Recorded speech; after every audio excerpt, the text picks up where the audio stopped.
This video is on making a histogram from a probability distribution table.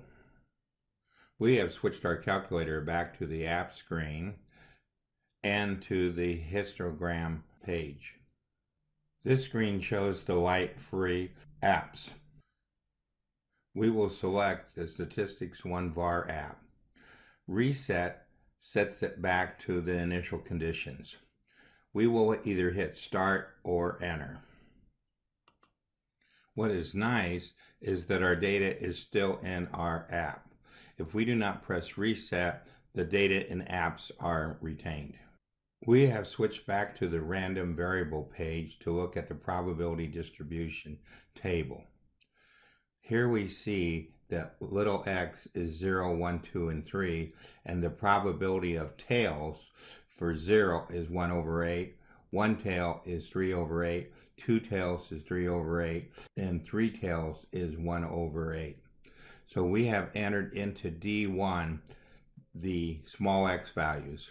We have entered into D2 the probability values. When we entered these in, it converted them over into decimals. Returning to our histogram page, we next press SYMB on our calculator. We have D1, which is the independent column, and we had to add D2 for the frequency column.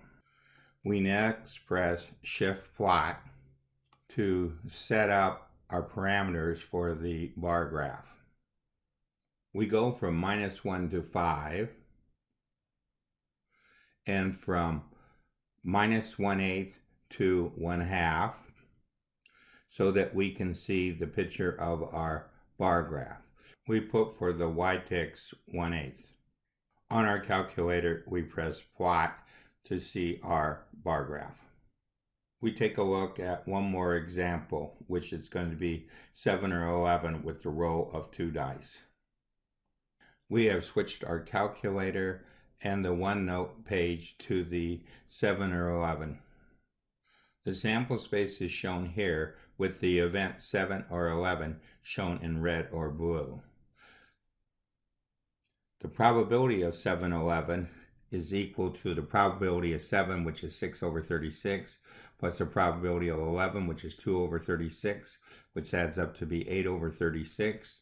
Dividing the numerator and denominator by 4, it reduces to 2/9. The probability distribution table is shown here with the different possibilities going from 2 to 12 with the probabilities listed. Then we went over to our calculator, and in D1 we put the 2 through 12, and in D2 we put the probabilities. When we put the probabilities in, it converted them over to decimal, and the small numbers it converted over to scientific notation. We next went to our SYMB key and put in D1 and D2. We then press Shift Plot to go to our parameters and enter these parameters. This was a little bit tricky because we didn't get our graph to show as we wanted, so we had to change this to 15 for it to show. We should also mention here, which we didn't mention before, that we checked the label page. This is not normally checked.